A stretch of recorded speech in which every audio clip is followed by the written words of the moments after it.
को जय मसीह की जीसस वॉइस यूट्यूब चैनल में आप सभी का स्वागत है। एक बीजेपी सांसद जिसका नाम है राकेश सिन्हा ने कहा है कि अब ईसाई मिशनरी भारत छोड़ो आंदोलन की शुरू करने की जरूरत है कि हमेशा मिशनरी लोगों के खिलाफ, क्रिश्चियन के खिलाफ, मसीह लोगों के खिलाफ हमेशा जहर उगलता है।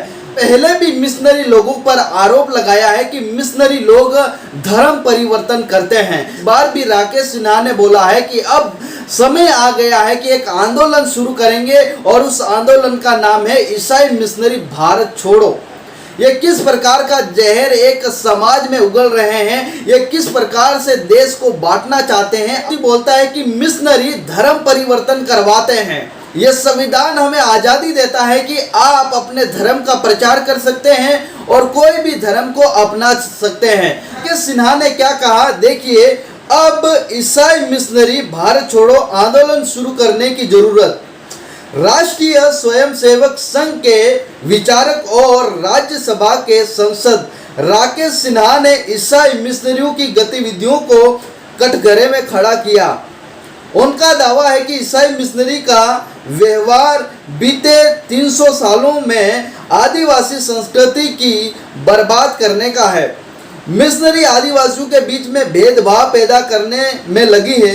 उन्होंने जोर देकर कहा, यह ईसाई मिशनरी भारत छोड़ो आंदोलन आरंभ करने का सही वक्त है। उन्होंने चर्च के भारतीयकरण की आवश्यकता पर भी जोर दिया। हम सब भारतीय क्रिश्चियन हैं, हम कोई बाहर वाले नहीं हैं, हम कोई बाहर से नहीं आए हैं, हम इंडियन क्रिश्चियन हैं। भारत में मसीहत है, वो कोई मिशनरी लोगों ने आकर स्थापना नहीं किया है। ये प्रभु के चेले संत थोमा के द्वारा ईस्वी सन 52 में, जो कि काफी पुराना है।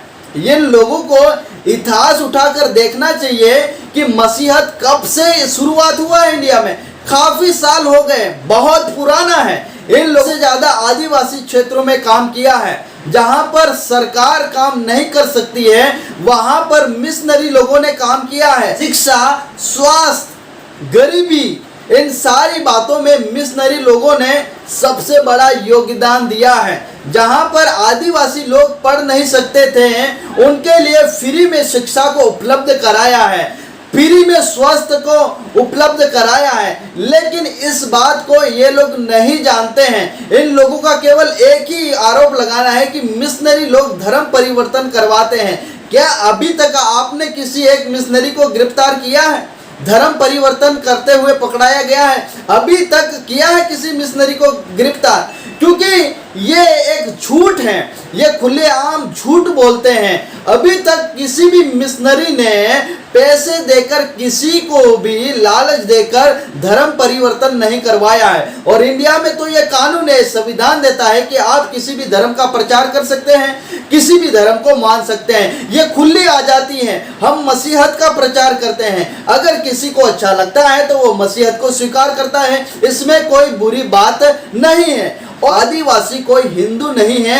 आदिवासी एक प्राकृतिक पूजक है, प्रकृति की पूजा करने वाले हैं। तो आप धर्म परिवर्तन करवा रहे हैं उनका, तो किस प्रकार से एक जातिवाद फैला रहे हैं आप समझ सकते हैं। ये खुद जातिवाद फैला रहे हैं। मिशनरी कभी भी भेदभाव नहीं किया है, लेकिन मिशनरी लोगों ने ऐसे लोगों से प्रेम किया है जो समाज से बाहर निकाल दिए हैं। आज इंडिया में कॉन्वेंट स्कूलें हैं। आप लाल कृष्ण आडवाणी से जाकर पूछो, अरुण जेटली से जाकर पूछो कि वो कौन से स्कूल में पढ़े हुए हैं।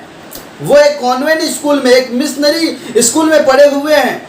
और भी बहुत सारे ऐसे राजनेता हैं, ऐसे बहुत सारे जज हैं, ऐसे बहुत सारे वकील हैं, ऐसे बहुत सारे बड़े बड़े अधिकारी हैं जिन्होंने कॉन्वेंट स्कूल की शिक्षा को लिया है, मिशनरी लोगों की शिक्षा को लिया है। मसीहत केवल आज की नहीं है, मसीहत को काफी पुरानी है। अगर मिशनरी लोग धर्म परिवर्तन करते तो आज आधा हिंदुस्तान मसीही बन जाता। लेकिन आज भी 2% तक ही मसीहत है, केवल 2% के ऊपर नहीं है मसीहत इंडिया में। ये किस प्रकार की बातें कर रहे हैं? अगर मिशनरी लोग धर्म परिवर्तन करते तो आज पूरा हिंदुस्तान मसीही बन जाता, ईसाई बन जाता। लेकिन इस प्रकार का आरोप लगा रहे हैं। ये आरोप लगा रहे हैं कि ईसाई धर्म परिवर्तन करवाते हैं, लेकिन ईसाई धर्म परिवर्तन नहीं, लेकिन ईसाई समाज को बदलते हैं।